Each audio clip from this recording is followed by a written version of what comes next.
Thank you for watching my video. So today is Friday, April 5th. I had a good day trading today. I took one trade that I went long in.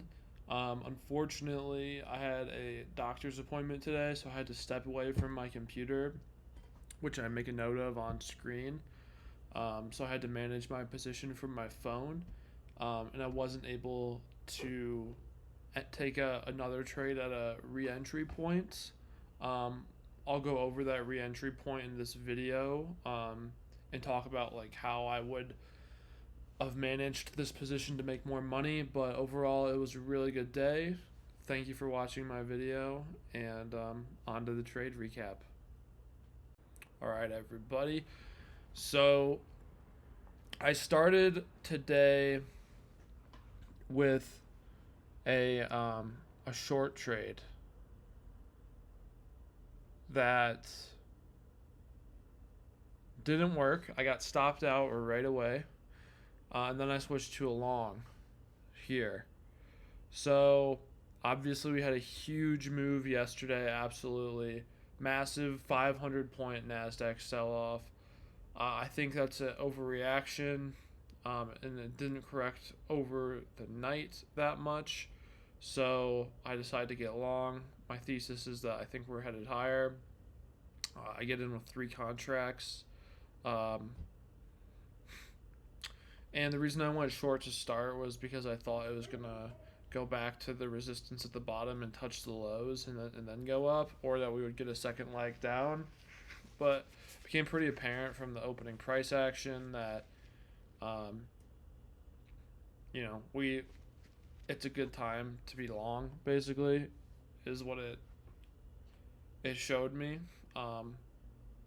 It just wasn't going down very hard, and with how much the market had sold off, I just thought, hey, I think we're headed up.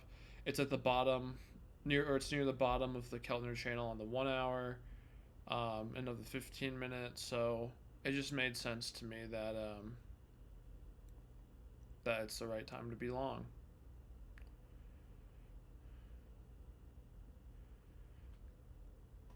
And so you can see here we were validated pretty quickly. And I think I sell the first contract at the top of this Keltner channel. Yep, so first contract sold. I moved the stop losses up to underneath that 5-minute candle.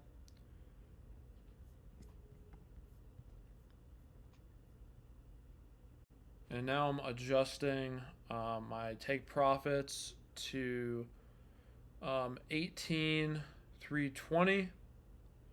And then the other one is much higher, up at like 400 something. 431.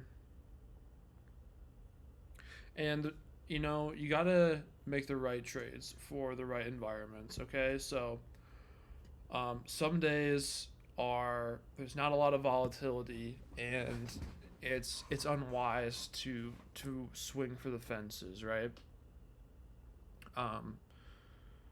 You need to be realistic about how far the market can go in your favor and adjust your plan for that, right? You got to take the right trades for the right environments. I mean, you got to enter the right trade for the right environment. Like, you got to enter at an area of confluence, but you also have to manage your trade for the right environment. On a day like today where, look at the ATR is at like almost 40. So on a day when the ATR is this high at the 5-minute, that indicator at the bottom left, when that's that high, you want to adjust and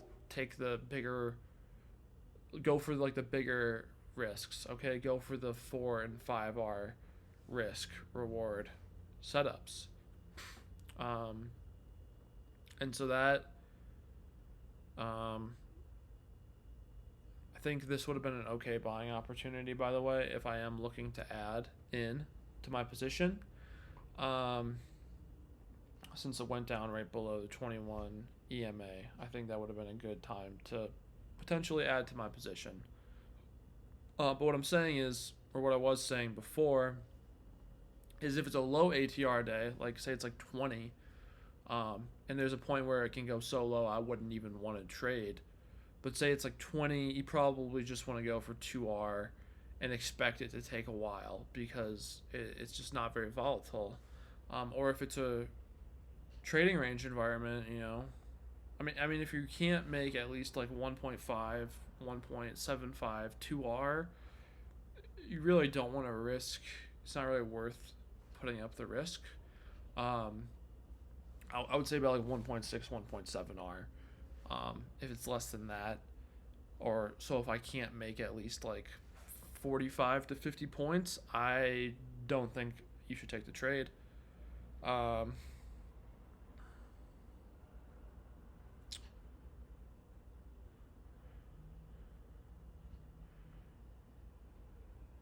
but anyway, I'm digressing a little bit. So, what's a reasonable profit target?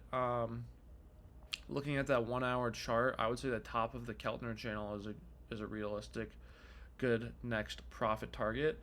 Our average position is around 166, so you know we can target 150 points out from that. We can target 310, um, which is like a 3R trade. Um, and I like where I put it on the 5 minute. So it's 8:22. We're approaching the time where I'm like, oh crap, I gotta leave for my doctor's appointment soon. I know how I have a little bit of time, but I think I ended up leaving around 8:55. Um, so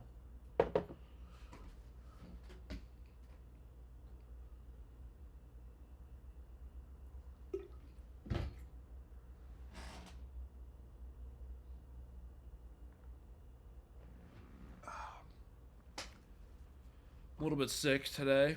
Getting over a cold, which sucks, but it's just the way it is. That would have been another good entry point right there. Um,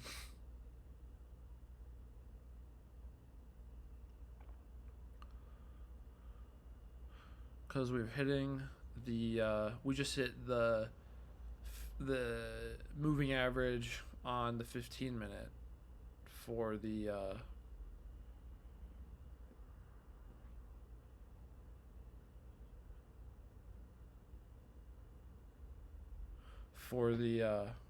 MES.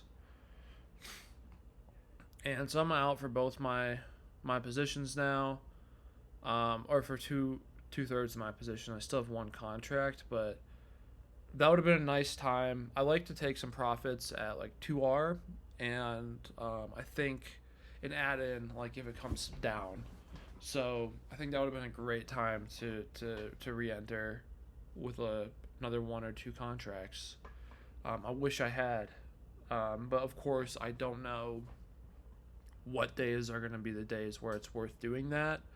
You can kind of get an idea, but you just have to take the right trade for the right market, right?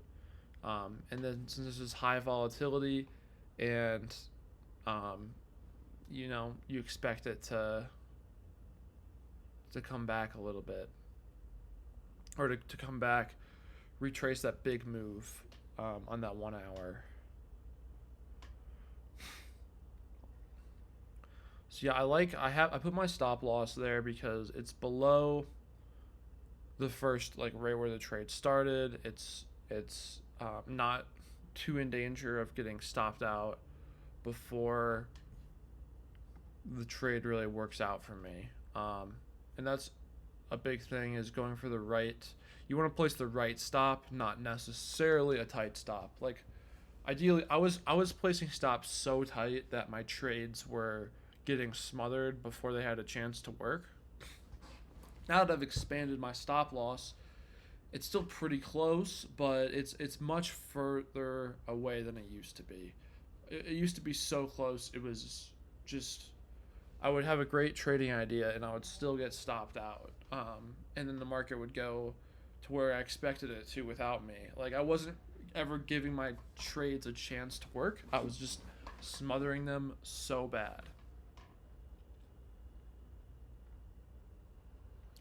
Alright, and so this is breaking out of that like resistance line, and on days like this we expect support and resistance to be to not hold. Expect them to be violated. If it was a lower volatility day, I would expect this to hold, um, and possibly take a fade here. But volatility is high. It seems like the market just kind of bottled up in that area, got ready to make a bigger move. So it moves up a lot, and at this point I decide I'm going to take away my take profit order. I'm going to remove it, and I'm going to go for a I'm going to do a trailing stop on the 5-minute, where every time the 5-minute candle makes a new high or closes at a new high, like makes a green bar, I'm going to move it up behind. And I have to leave for my doctor's appointment like now. Like I literally leave out the door after I just did that. And I'm trying to my plan is to use the mobile app to move it up. Unfortunately, that plan doesn't work out. I'm unable to figure out the mobile app. It just wasn't working. I think I have a better understanding of it now, but yeah, I wasn't able to manage this position the way I wanted to, sadly.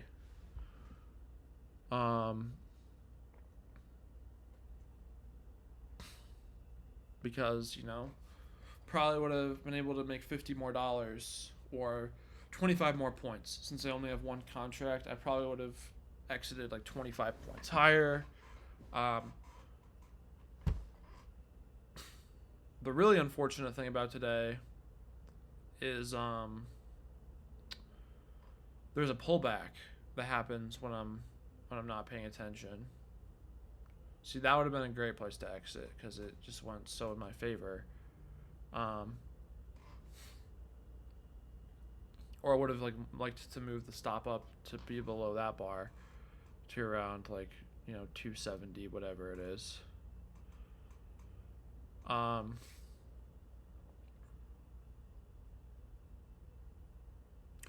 yeah, but there's a moment where the market pulls back. I think it pulls back right to the 5-minute moving average actually, and that's a 21 exponential moving average. And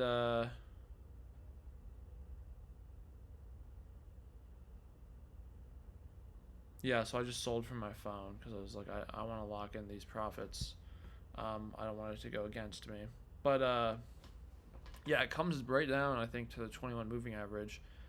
That would have been a great time to buy in with a 25 point, 27 point, 30 point stop.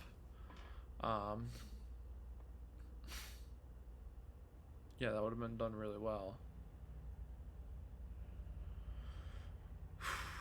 So yeah, now I'm at my appointment. I can't really manage my position, so trading's out of my brain. I'm like ecstatic. I'm super happy because I'm finally having a good trading day. Those haven't been very often this year, but I'm very hopeful about the future because I really feel like I'm at a turning point. I've been trading for 6.5 years since October 2017. Been taking trading very seriously, working on it just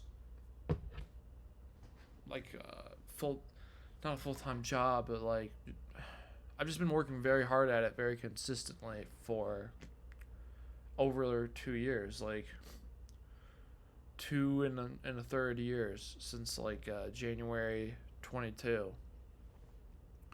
Or what?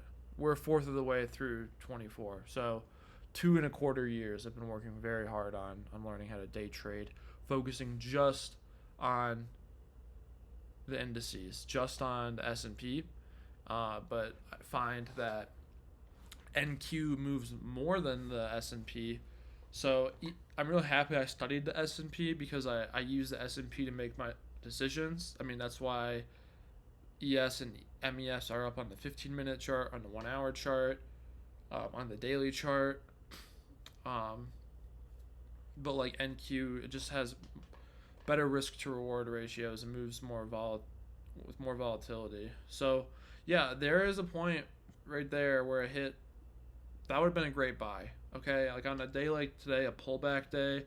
I mean, that's basically to the pivot point, right? It's like to the top of that last top area where I sold, and then so that's an area of confluence, right? Like it hits the EMA, which the, the Adam Grimes is like most respected teacher. I've studied a lot of his work, read his books. I've interacted with him, been fortunate enough to, and he says there's no statistical edge to buying there. But his mentor Linda Rashke has a setup where she buys there. Al Brooks has a setup where he buys there, and I know Adam even will buy there. He just says he's not buying there because of a statistical edge. Now I don't know what tests he did to confirm that, like that. I absolutely believe him. He's definitely right. Like he's very, statistical type of guy, discretionary trader, but uses the statistics to influence his decisions. Um, the point I'm trying to make is, Adam, Linda, Al Brooks, they all buy here for whatever reason. In an uptrend day, it's a good signal to buy, right? Like even what matters more is like having a decent enough stop loss and trade management, and like you're joining the trend. It's a good move today. It's the right move for the right environment today. Um, and that's something I've really been focusing on, is just listening to the market, thinking about the right trade for the right environment. Um, not like don't go for flags in limit order or range environments. What else do I have here? You expect like a bull flag doesn't mean anything on a day like that, like where it's limit order, where it's slow. Support and resistance doesn't really mean much on a day like today, where it's moving, quite intensely. What else do I have? Yeah, you wouldn't. Today would be a horrible day to do counter trend fades, and I've blown up. I mean, I think I've captured it a couple times, but I've blown up trying to short and do counter trend fades on days like today. So today I did it really well. No, you don't want to go for breakout trades in a range. Today you would. Today when it was consolidating, some people call it a coil pattern. It's like a bottling up. That would be a good time to take a breakout trade, or ideally like you get in preemptively before the breakout. So yeah, the market is just going crazy. I'm sad I'm not in it. I'm not even sad because I'm at a doctor's appointment, but once I notice where it is, I'm sad about it. But I'm still really happy because I had a 2.6R day, for $400 off of 3 contracts, risked $150. I lost the first trade with 1 contract, and the reason I only did 1 contract was because I wasn't super confident in that setup. I thought I did short because I thought there were like 2 bear bars on the 5-minute, and I thought it was going to go down a bit further, but I listened to the character. I saw how high the volatility was with the ATR. I just, maybe it's a little intuitive. I am a discretionary trader, but hey, I'm just really happy it worked out. So here's an opportunity that we could have gone short here. Maybe not right here actually, but there is a point coming up where it would have been a good short. There's an anti setup. If you don't know the anti, Really good reversal setup. I don't know if Linda Rashke invented it or if she just coined that term. Um, but I learned it from Adam, who learned it from Linda, I believe. I mean, it could go as far back as Wyckoff, who made that up. I'm not sure. Um, and here's an example of why we don't want to short till we get confirmation. Because I just said, hey, I know a good short's coming up, but we would have just faded as it's still breaking out crazy high. It would have been a dumb time to. So you want to wait till there's like a double top or some signs of exhaustion.